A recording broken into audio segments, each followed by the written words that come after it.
রক্তদান শিবির এটা কার উদ্যোগে চলছে?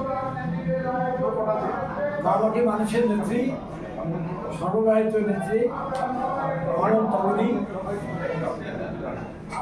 মমতা ব্যানার্জি আমাদের সকলের নয়নের মণি।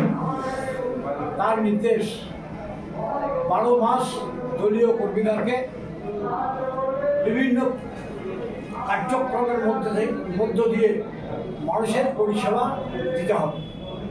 ঠিক সেই সূত্রেই মুর্শিদাবাদ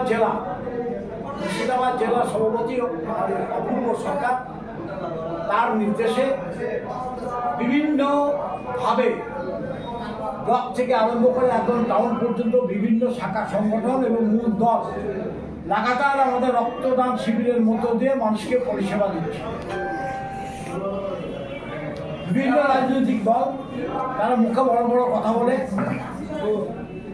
তারা মানুষের সেবার জন্য কোনো কাজ করে না, টিভিতে বসে শুধু মমতা ব্যানার্জিকে নিয়ে অপপ্রচার করে। কিন্তু মমতা ব্যানার্জির যারা সৈনিক তারা 12 মাস মানুষের সঙ্গে থেকে বিভিন্ন কর্মসূচির মধ্যে দিয়ে মানুষকে পরিষেবা দেয়। ঠিক সেইরূপ আজকে বহরমপুর মুর্শিদাবাদ জেলা আইএনটিটিউসির ব্যানারে মুর্শিদাবাদ জেলা আইএনটিটিউসির নেতা সুবোধ চন্দ্র দাসের নেতৃত্বে আজকে এখানে আমরা সবাই উপস্থিত হয়েছি। এখানে ব্লাড ডোনেশন ক্যাম্প চলছে।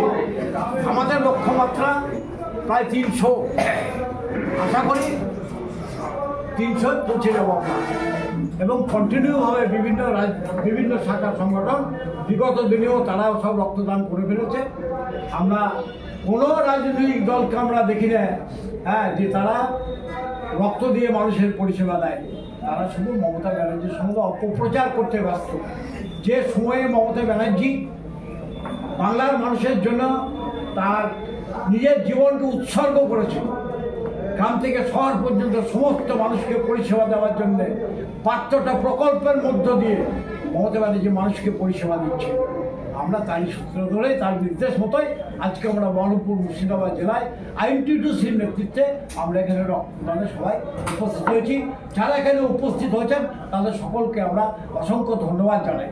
মা মাটি মানুষ জিন্দাবাদ, মমতা ব্যানার্জি জিন্দাবাদ, অভিষেক ব্যানার্জি জিন্দাবাদ।